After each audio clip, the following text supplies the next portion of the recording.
Hello student, good morning बाबू। आज हम physics की शुरुआत करते हैं। फिजिक्स फर्स्ट पेपर में पहला चैप्टर आपका है वैद्युत आवेश एवं उसके क्षेत्र, है ना। तो सबसे पहले हम जानेंगे कि आवेश क्या होता है। आवेश तो जनरली परिभाषा तो शायद आप हाई स्कूल में पढ़े होंगे, रटे भी होंगे। रटना नहीं बाबू, आपको समझना है कि आवेश है क्या। आप प्रैक्टिकल किए होंगे कि जब छोटे छोटे बच्चे रहे होंगे, लगभग 6वीं या 7वीं क्लास में, तो आपने अभी आपको याद आएगा, आपने एक पेन को अपने बाल में इसे इसे रगड़ा होगा, है ना। और रगड़ने के बाद आप कागज के छोटे टुकड़े के पास लेके गए होंगे, है ना। तो क्या होता है, कागज के छोटे टुकड़े को अपनी तरफ खींच लेता है ना। ऐसा प्रैक्टिकल आपने किया होगा। तो चलिए वहीं से हम बात उठाते हैं कि आवेश है क्या। जब बाबू हम कोई चीज जब कोई चीज हम रगड़ते हैं, एक राड ले लीजिए प्लास्टिक की ही, और एक कोई दूसरी चीज ले लीजिए और दोनों को आप रगड़िए। जब रगड़ते हैं तो होता क्या है, जनरली वो होता है कि वो गर्म हो जाती है ना। वो जो जिस वस्तु को हम रगड़ रहे हैं वो वस्तु गर्म हो जाती है। अब गर्म होती है तो गर्म होने का एक दूसरा अर्थ हिंदी शब्दकोश में आता है, उसको बोलते हैं आवेशित हो गई। आवेशित कहा जाता है। अभी आवेश हम नहीं बता रहे, अभी वो वस्तु क्या होती है, आवेशित होती है। और जैसे जब हम पेन को रगड़ना शुरू किए, अपने बाल में ही रगड़े थे, तो कुछ देरी के लिए थोड़ा बहुत तो गर्म हुई होगी, तो थोड़ा बहुत आवेशित हुई होगी, है ना। थोड़ा बहुत आवेशित हुई होगी और उसके बाद वो पेन क्या करते हैं, लेके चले गए कागज के छोटे टुकड़े के पास। तो वो कागज का छोटे टुकड़े को क्या किया, अपनी तरफ खींच लिया। ऐसा हुआ ना, वो कागज के छोटे टुकड़े को अपनी तरफ खींच लिया। तो यहां से हम निकालते हैं कि वस्तु आवेशित हुई तो इसका मतलब उस पर आवेश आया तो आवेश क्या है, वहीं से आप उठाइए। उस वस्तु पे आवेश आने के बाद हुआ क्या। आप वस्तु पे, जैसे वो पेन है, पेन पे आवेश आई, पेन पे आवेश आने के बाद ये हुआ कि वो दूसरी वस्तु जो कागज का छोटा टुकड़ा था, वो भी तो एक छोटी वस्तु है, उस छोटी वस्तु को अपनी तरफ खींचा। इसका मतलब उस पर बल लगाया, है ना। हम क्या कह रहे हैं, जब हमने रगड़ा किसी वस्तु को, रगड़ने के बाद क्या हुई, वो आवेशित हुई। आवेशित होने के बाद क्या हुआ, हम उसके पास किसी दूसरे वस्तु के पास लेके गए, फिर वो कागज के छोटे टुकड़े को अपनी तरफ खींचा। इसका मतलब कागज के छोटे टुकड़े पे उसने बल लगाया, है ना। तो इससे ये निष्कर्ष निकलता है कि आवेश बाबू किसी वस्तु पे आया हुआ वो गुण है जो किसी दूसरे आवेशित वस्तु को अपनी तरफ खींचता या फिर फेंकता भी होगा। अभी और सारे उदाहरण मिलेंगे आपके पास। कुछ वस्तुओं को अपनी तरफ खींचेगा, कुछ वस्तुओं को बाहर की तरफ फेंकेगा। तो हम एक लाइन में अगर कहें तो आवेश क्या है, आवेश किसी वस्तु पे आया हुआ वह गुण है, आवेश किसी वस्तु पे आया हुआ वह गुण है जो किसी दूसरे आवेशित वस्तु पर बल लगाता है। बल लगाने का मतलब या तो खींचेगा या तो फेंकेगा, दो ये टाइप के मिलेंगे आपको इंटरमीडिएट में, है ना। तो हम उसको लिखते हैं। आप एक काम करिएगा, नोट्स बनाते चलिएगा, ठीक है। आपको प्रॉपर वीडियो मिलेंगी और इस तरीके से आपका एग्जाम से पहले सारे कोर्स कवर कर दिए जाएंगे। तो आप हेडिंग डाल दीजिए आवेश। आवेश क्या है, आवेश किसी वस्तु पर आया हुआ वह गुण है। आवेश किसी वस्तु पे आया हुआ वह गुण है जो किसी दूसरी वस्तु को, दूसरी वस्तु ना लिखिए, आप लिखिए दूसरी आवेशित वस्तु को,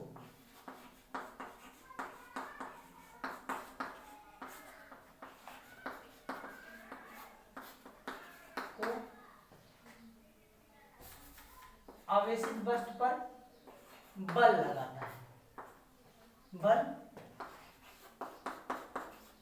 लगाता है। ये रहा आवेश की परिभाषा क्या है? आवेश किसी वस्तु पर आया हुआ वह गुण है जो किसी दूसरी आवेशित वस्तु पर बल लगाता है।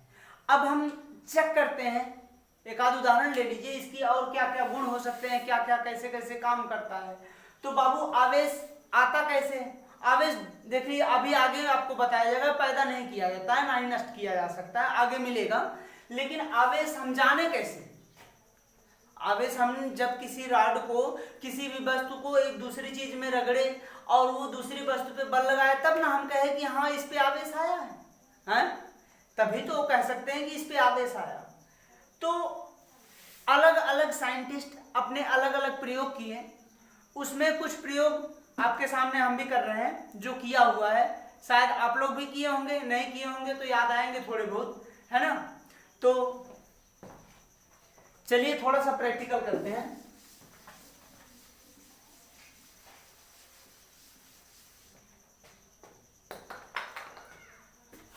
एक प्लास्टिक की रॉड ले लीजिए,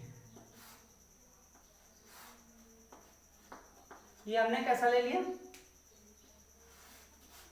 प्लास्टिक की रॉड हमने ले लिया। अब प्लास्टिक की रॉड को हम क्या करते हैं?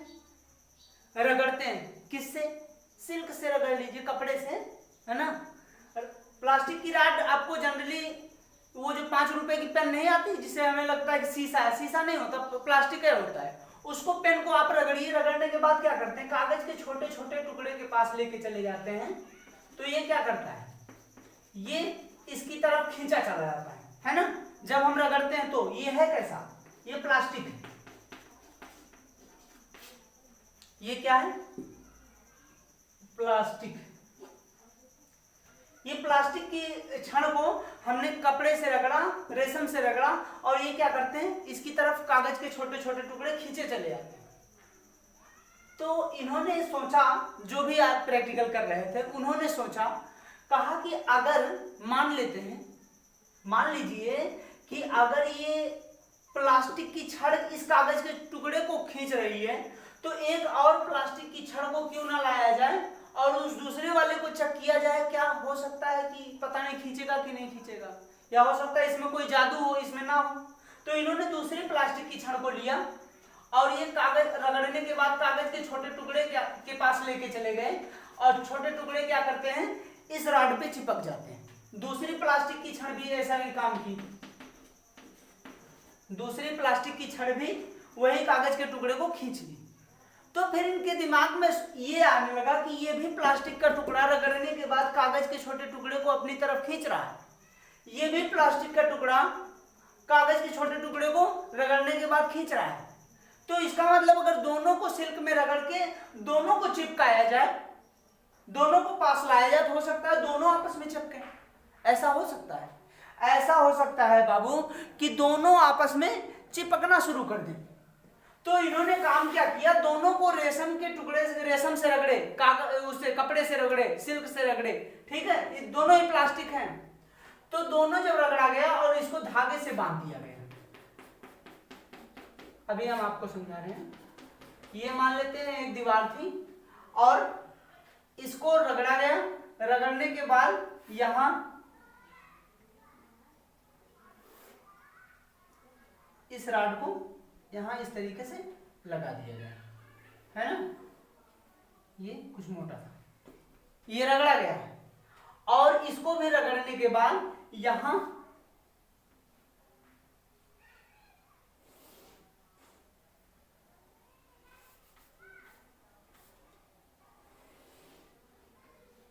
क्या किए? यहां भी दोनों रगड़ने के बाद लगा दिए गए। जब रगड़ने के बाद दोनों लगा दिया गया तो फिर देखा गया होता क्या है। जब इनको लगाया गया तो नियम के तहत ये भी देखिए, ये कागज के छोटे टुकड़े को खींच रहा था, ये भी प्लास्टिक कागज के छोटे टुकड़े को खींच रहा था। लेकिन जब दोनों को रगड़ के पास लाया गया तो ये क्या किया? ये इधर की भागना शुरू हो गया और ये इधर भागना शुरू हो गया। बात हमारी समझ रहे हैं? ये वाला इधर भागना शुरू हो गया, ये वाला इधर भागना शुरू हुआ। ये इन्हें मिला इस तरीके से।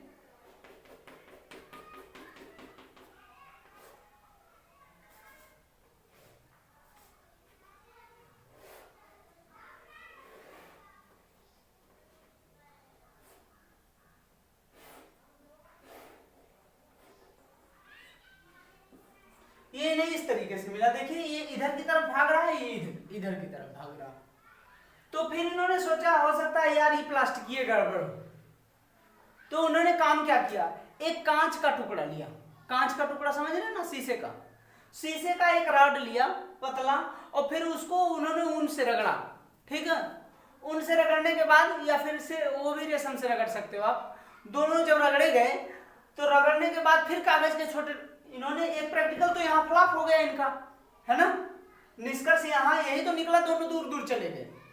फिर दूसरा प्रैक्टिकल इन्होंने कहा कि हम प्लास्टिक को बदल लेते हैं, और जब इन्होंने प्लास्टिक को बदला, प्लास्टिक को बदल के क्या कर दिए, ये ग्लास की छड़ को लेके आए।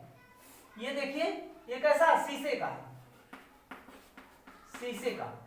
शीशे की छड़ को रगड़ के लेके आए, और ये कागज के छोटे छोटे टुकड़े के पास लेके गए, तो ये क्या हुआ, ये भी इसमें चिपक गया।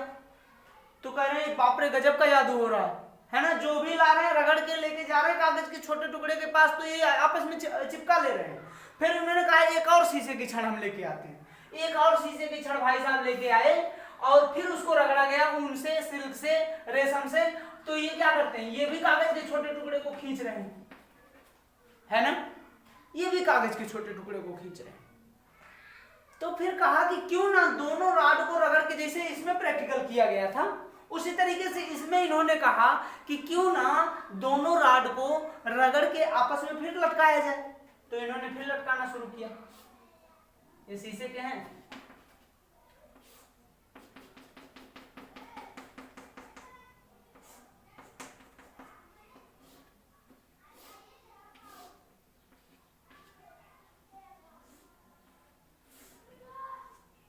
ये दोनों लटका दिए गए। इसके बाद जब दोनों रगड़ के लटकाए गए, तो ये क्या इधर की तरफ फिर भागने लगा, ये इधर की तरफ फिर भागने लगा।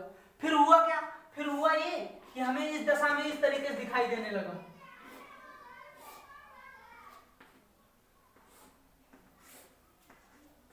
हमें इस तरफ दिखाई देने लगा, इस तरीके से। आप देखिए ये दोनों भाग रहे हैं ना आपस में। तो फिर इनको समझ में नहीं आ रहा है कि यार हो क्या रहा है, ये भी कागज के टुकड़े को चिपका रहा है, ये भी कागज के टुकड़े को चिपका रहा है, लेकिन आपस में दोनों नहीं चिपक रहे हैं। ये कौन सा जादू हो रहा है, ये प्लास्टिक वा भी कागज के टुकड़े को चिपका रहा है, ये भी प्लास्टिक कागज के टुकड़े को चिपका रहे हैं, लेकिन आपस में एक दूसरे से चिपक नहीं रहे, दोनों भाग रहे हैं। जिसे लग रहा है कोई गोली मार रहा है इन लोगों को, हाँ लग जाएगी गोली, भाग लो। तो इस तरीके से दूर भागना शुरू हो रहे हैं।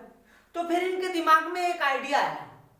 आइडिया ये आया बाबू कि इन्होंने कहा कि क्यों ना एक काम करते हैं, दोनों सबको रगड़ा जाए, और इसमें से एक प्लास्टिक की छड़ ले लेते हैं और एक शीशे की छड़ ले लेते हैं, है ना। एक प्लास्टिक की रॉड ले लिए और दूसरे शीशे की रॉड ले लिए।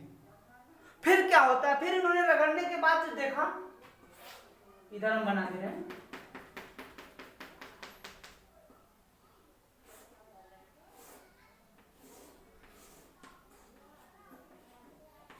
ये प्लास्टिक है और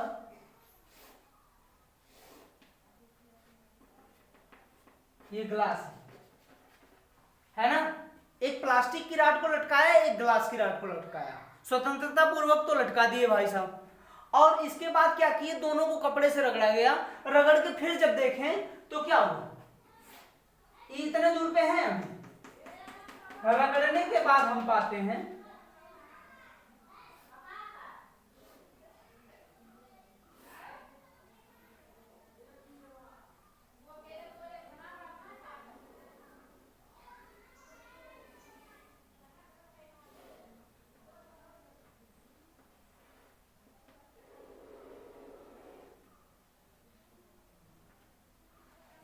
ये प्लास्टिक ऊपर होगी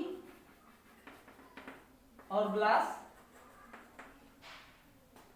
बाबू जब हम रगड़ के क्या किए, दोनों को एक प्लास्टिक ले लिए और एक ग्लास ले लिए, और जब दोनों को रगड़ के नजदीक लेके आया गया तो क्या हुआ, दोनों रडवा इसे चिपक गए, है ना। दोनों रॉड क्या हुए, दोनों चिपक गए। अब दोनों चिपक गए तो इनके समझ में नहीं आ रहा यार, ये दोनों अगर सेम सेम लिए जा रहे हैं, सेम सेम प्लास्टिक लिया जा रहा है तो दूर भाग रहे हैं, शीशा लिया जा रहा है दूर भाग रहे हैं, लेकिन प्लास्टिक और शीशा जब ले लेते हैं हम तो क्या हो रहा है, चिपक जा रहे हैं, ऐसा हो रहा है। तो आखिर है क्या, जब हम इसमें इसको रगड़ रहे हैं तो ये आवेशित हो रही है, इस पे आवेश आ रहा है क्योंकि ये दूसरे को चिपका रहा है। अभी ना हम बताए हैं आपको कि आवेश क्या है, किसी वस्तु पे आया हुआ वह गुण है जो किसी दूसरे पे बल लगाता है। भाई साहब एक कागज को बल लगा के खींच लिया तो इसका मतलब इस पे आवेश आया। इस पे जो आवेश आया होगा वही प्लास्टिक दूसरी वाली थी, उस पे भी वही आवेश था, है ना। वही प्लास्टिक दूसरी थी तो उस पे भी वही आवेश है। तो इसका मतलब जब दोनों को लेके जाया गया तो दोनों क्या किए, दूर भागना शुरू किए। अब चलिए शीशे की बात करते हैं। शीशे को रगड़ा गया तो इस पे कुछ आवेश आए होंगे, दूसरा वाला शीशा रगड़ा गया तो उस पे भी वही आवेश आया होगा जो इस पे आया होगा, है ना। जो इस पे आएगा वही आवेश इस पे आएगा। तो और इनको जब नजदीक लेके आया गया, दोनों शीशे लेके आए तो दोनों भी दूर भागना शुरू हुए। तो इन्होंने तो यही निष्कर्ष निकाल लिया। तो बात इसकी कुछ उल्टी है, जो आवेश इसमें पैदा हो रहा है वही आवेश इसमें पैदा हो रहा है, जो आवेश इसमें पैदा हो रहा है वही आवेश इसमें पैदा हो रहा है। लेकिन यहां क्या रहे हैं, एक प्लास्टिक के ग्लास ले रहे हैं तो ये चिपक रहा है, और जबकि दोनों ले रहे हैं तो दूर भाग रहा है। तो इसका मतलब जो आवेश प्लास्टिक में है वो आवेश हमारे शीशे में नहीं है, कुछ दूसरा है जिसके कारण ये प्लास्टिक को तो चिपका रहा है लेकिन अपने खुद को नहीं चिपका रहा है। ये प्लास्टिक को खुद को नहीं चिपका रहा है लेकिन शीशे को चिपका रहा है, कुछ दूसरे टाइप का है। ये बातें सोच ही रहे थे तब तक क्या हुआ, ये छोड़ दिया चिक से। जैसे चपका है ना कुछ देरी के लिए, तो फिर क्या करता है, ये छोड़ देता है।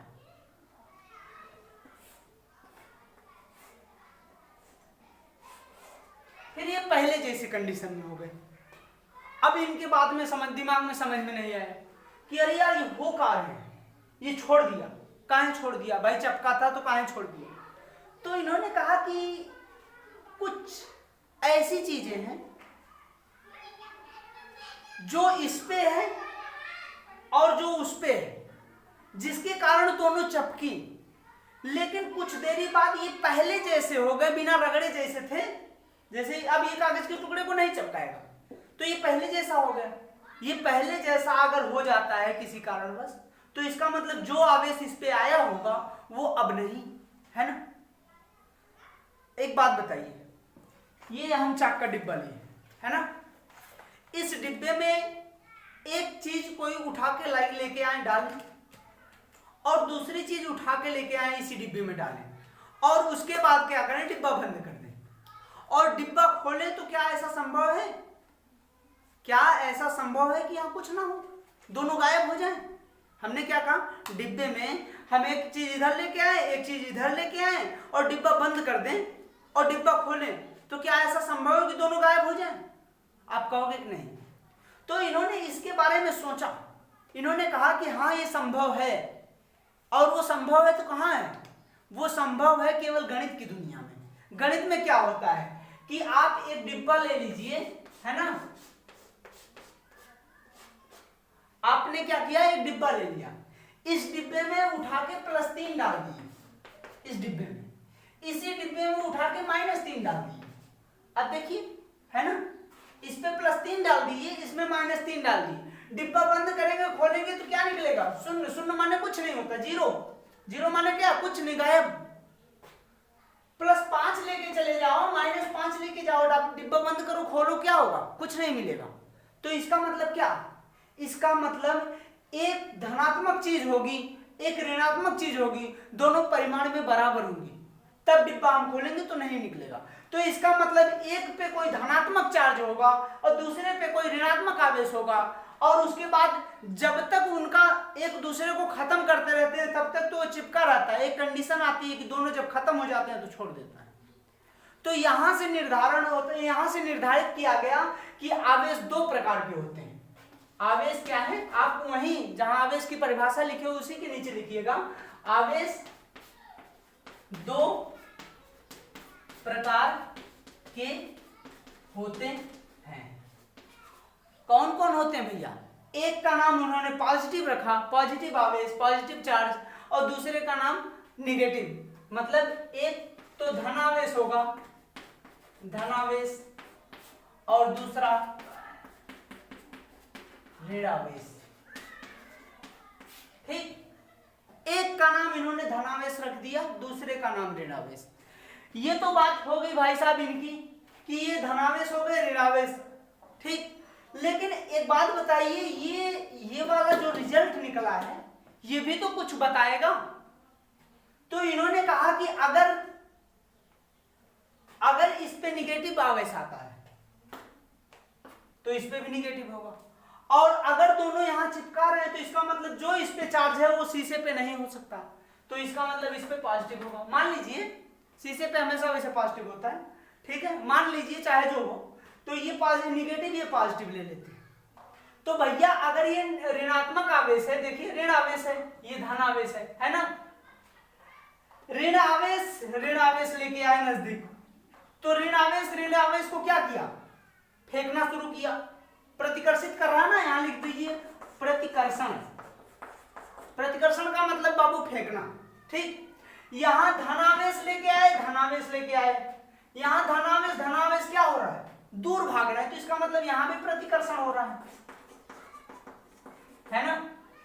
यहां एक को हमने ऋणावेश दिया, दूसरे को हमने धनावेश दिया, तो जब लेके आए तो ऋण धन क्या हो रहे हैं, आकर्षित होकर चिपक जा रहे हैं, तो यहां क्या हो रहा है, आकर्षण हो रहा है ना बाबू, ये क्या हो रहा है, ये आकर्षण हो रहा है। तो इसका मतलब क्या निकल रहा है, इसका मतलब ऋण में प्रतिकर्षण होता है, धन आवेश में प्रतिकर्षण होता है, धन ऋण आवेश में क्या होते हैं, आकर्षण होता है। तो आप इसके नीचे नोट करके लिखिएगा, नोट में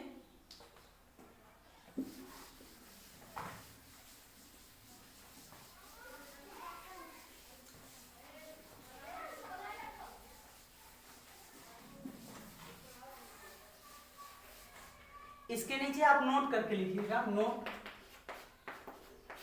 नोट में क्या लिखेंगे आप, समान आवेशों में चाहे धन हो चाहे ऋण, अभी क्या हुआ, दोनों में प्रतिकर्षण हुआ, तो समान आवेशों में प्रतिकर्षण होता है, इसे आप याद रखिएगा। विपरीत आवेश माने धन ऋण ले लीजिए, विपरीत आवेशों में आकर्षण होता है।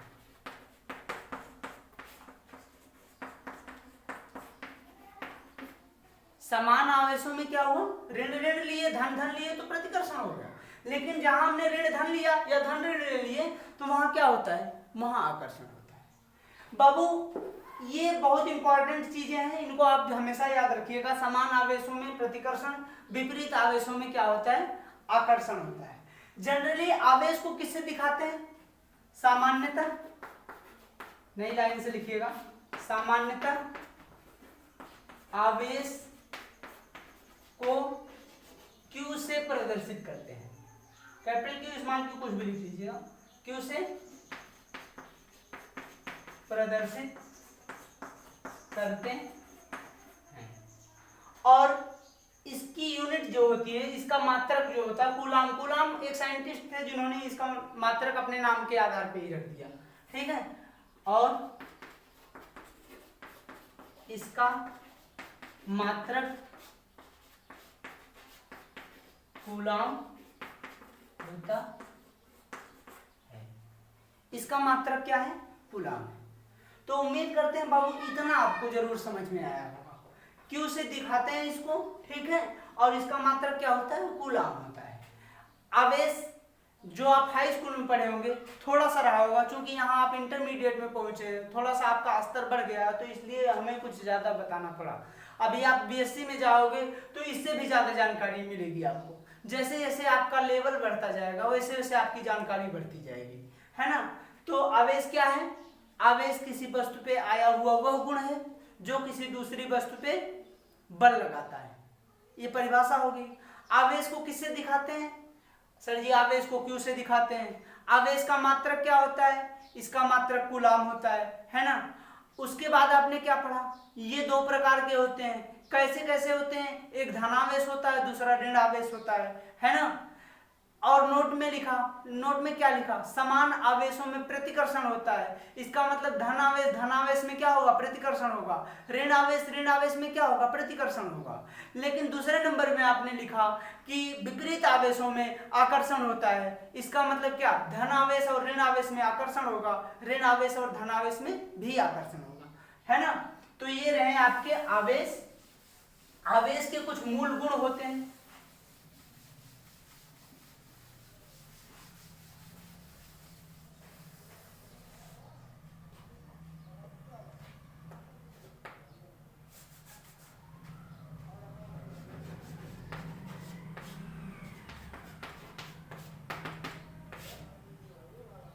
मूल गुण, योज्यता का गुण पहला होता है, योज्यता का गुण।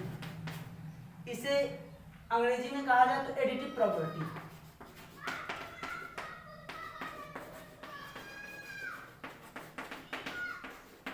एडिटिव प्रॉपर्टीज ये क्या कहलाता है, ये कहता है कि अगर किसी वस्तु पे ढेर सारे आवेश हैं, ढेर सारे आवेश का मतलब मान लेते हैं ये हमारे पास कोई वस्तु है, ले लिए हमारा टेढ़ा सीधा चाहे ऐसा हमारी वस्तु, इस पे ढेर सारे आवेश इस तरीके से +4 है, +3 है, -6 है, +8 है, -15 है, +20 है, ऐसे हम ढेर सारे आवेश ले लेते हैं। तो इसका कुल आवेश क्या होगा, इसका कुल आवेश जो होगा बाबू Q बराबर होगा, सबको जोड़ लिया जाएगा, +4 +3 +-6 +8 +20 +-15 ऐसा हम कर लेते हैं, है ना। तो फिर कितना होगा, 4 3 7, 7 में से 6 गया 1 8 9 9 20 29 29 में से 15 गया 14, है ना। हो जाएंगे कि नहीं, 12 1 20 20 4 24 3 27 और 15 6 21। अरे यार कुछ गलत हो रहा है, रुको, देखिए 12 8 20 20 4 24 3 27 प्लस हो जाएगा और माइनस क्या हो जाएगा, 15 6 21। तो घटा लेंगे तो कितना होगा, 6 बचेगा, +6। तो इसका आवेश कितना हो जाएगा, +6। समझ में आएगा, ठीक। तो इसका मतलब क्या होगा, इसका मतलब अगर हमें इन्हें नियम के तरीके से बद्ध किया जाए तो हम क्या लिखेंगे, यदि किसी वस्तु पर, यदि किसी, आप लोग नोट करते जाइएगा, किसी वस्तु पर Q1 Q2 Q3 Q4 ... Qn आवेश हैं, क्या, Q1 Q2 Q3 Q4 ... Qn आवेश हैं। तो कुल आवेश Q = Q1 + Q2 + Q3 + ... Qn। ये बाबू आपका योज्यता का नियम होता है ना। इसे आप नोट कर लीजिएगा नंबर 1 करके, इसे मत बनाइएगा, ये तो आपको समझाने के लिए हम लिख दिए थे, ठीक है। नेक्स्ट आता है आवेश संरक्षण का नियम, law of conservation of charge.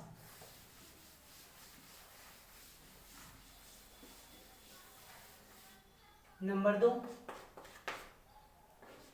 आवेश संरक्षण का नियम, है ना। आवेश संरक्षण का नियम, आवेश संरक्षण के नियम में बाबू जैसे आपने पढ़ा, अच्छा एक बात बताइए, आप 11th में पढ़े होंगे ऊष्मागतिकी में, ऊर्जा को ना तो नष्ट किया जा सकता है ना तो पैदा किया जा सकता है। एक बात बताइए, क्या आवेश ऊर्जा की तरह है, क्या आवेश ऊर्जा की तरह है। जैसे आपने रगड़ा किसी वस्तु को तो उस पे आवेश आया, तो उसने कागज के छोटे टुकड़े को खींचा, बल लगाया। भाई साहब बल कौन लगा सकता है, बल तो वही लगा सकता है जिसमें ऊर्जा होगी, तो इसका मतलब आवेश ऊर्जा है ना, है कि नहीं।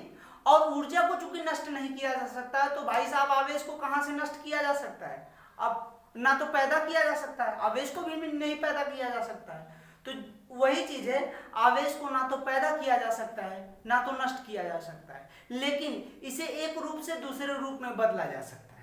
अब आप कहोगे कि सर जी हम तो पैदा करते हैं, है ना, आप ये कह सकते हो क्योंकि आपने रगड़ा और रगड़ने के बाद क्या किए, उसे कह दिए कि आवेशित है। बाबू एक बात बताएं, धनावेश और ऋण आवेश की परिभाषा अगर जान लीजिएगा तो आपका ये कॉन्सेप्ट क्लियर हो जाएगा। धनावेश क्या करता है कि जब कोई भी वस्तु अपने में से इलेक्ट्रॉन निकाल के किसी दूसरे को दे देता है, जब कोई वस्तु अपने में से इलेक्ट्रॉन निकाल के किसी दूसरे को दे देता है तो वो वस्तु खुद को धनावेशित हो जाती है। और जब कोई वस्तु अपने में कोई इलेक्ट्रॉन ले लेता है किसी दूसरे से तो वो वस्तु ऋणावेशित हो जाती है। तो भाई साहब जिस चीज को आप रगड़ना शुरू किए थे उसमें कुछ तो इलेक्ट्रॉन रहे होंगे या कुछ नहीं रहे होंगे। तो जब आपने रगड़ा तो उसका इलेक्ट्रॉन इसमें से चाहे दूसरे वाले में से ट्रांसफर हुआ, एक दूसरे में स्थानांतरित हुए, इधर का उधर गए, और जैसे ही इधर का उधर गए तैसे ही वो क्या हो गए, आवेशित हो गए, चाहे धनावेशित चाहे ऋणावेशित। तो आप पैदा कर रहे हो इलेक्ट्रॉन को, नहीं कर रहे हो। आप जब पैदा नहीं कर पा रहे हो, कर क्या रहे हो, इसी में इसका इलेक्ट्रॉन इस वाले में चला गया, इसे रगड़े ना तो इसका इलेक्ट्रॉन इसमें चला गया, तो इलेक्ट्रॉन जा रहे हैं जिसको हम पैदा नहीं कर रहे हैं, बस इसमें से उसमें जा रहा है, उसमें से इसमें आ रहा है। तो इसका मतलब क्या, हम इलेक्ट्रॉन को जब पैदा नहीं कर सकते तो आवेश भी तो नहीं पैदा कर सकते, क्योंकि इलेक्ट्रॉन ही तो ऋण आवेश है। इसी तरीके से प्रोटॉन को भी नहीं पैदा कर सकते हैं, है ना। तो इनको पैदा नहीं किया जा सकता है, लेकिन जब हम बनाते हैं तो क्या करते हैं, एक दूसरे से इलेक्ट्रॉन का इधर उधर ट्रांसफर होता है, स्थानांतरण होता है। तो हम क्या लिखेंगे, हम यही लिखेंगे, आवेश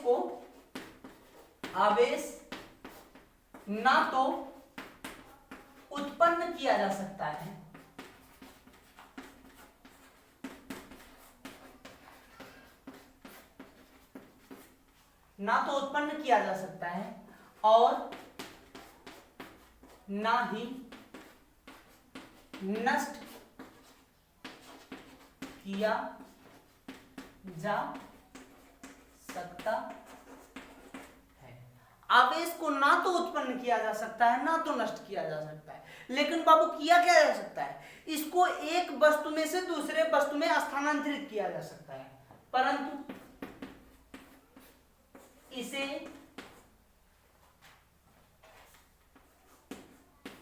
थोड़ी राइटिंग हमारी बहुत खराब है, खराब नहीं, वो मैथ लगाते लगाते इसकी आदत हो गई है एंड बेंड लिखने की, तो इसे हम बोल दे रहे हैं, आप ना समझ पाएंगे तो लिख लीजिएगा।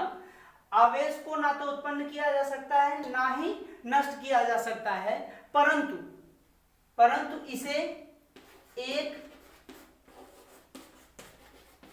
वस्तु से दूसरे वस्तु में स्थानांतरित किया जा सकता है।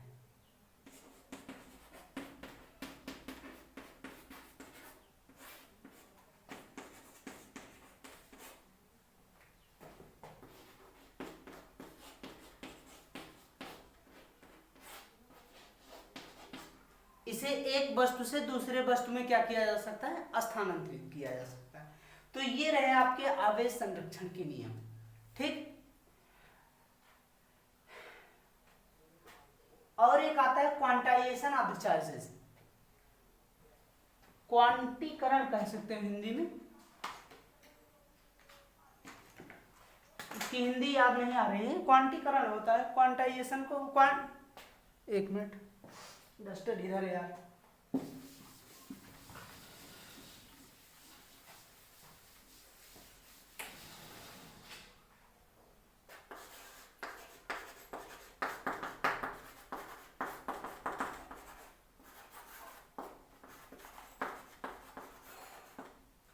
क्वांटाइजेशन ऑफ द चार्ज, तीसरी इसकी प्रॉपर्टी होती है, तीसरा गुण होता है। इसकी हिंदी देख लीजिएगा थोड़ा किताब में, ठीक है। क्वांटाइजेशन का मतलब क्वांटीकरण, जिसको आप गिन सकते हो, हम इसको समझा दे रहे हैं, आपका क्वांटीकरण ही होता है या परिमाणीकरण कह सकते हो आप, जिसको आप क्या करो गिन सको। ठीक है, देख लीजिएगा बुक में क्लियर हो जाएंगे, ये केवल हेडिंग देखना है, बाकी तो हम लिख ही दे रहे हैं। ठीक है, तो ये क्या होते हैं, ये होते हैं कि किसी वस्तु पे आवेश की कुल मात्रा जो होती है पूर्णांक में होती है।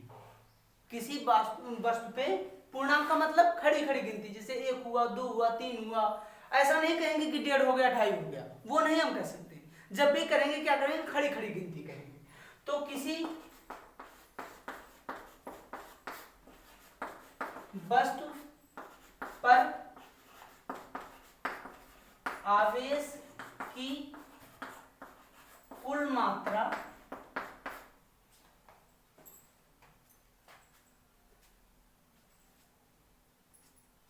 आवेश की कुल मात्रा इलेक्ट्रॉनों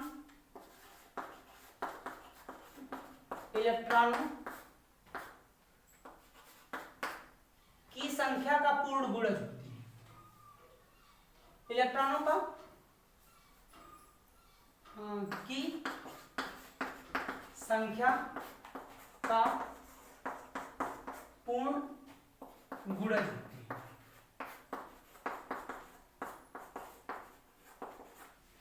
पूर्ण गुणज होती है। ठीक है, इलेक्ट्रॉन कितने हैं उसका पूर्ण गुणज होगा। इलेक्ट्रॉनों की संख्या ना करके इलेक्ट्रॉनों की आवेश कर दीजिए, इलेक्ट्रॉन आवेश का पूर्ण गुणज होती है।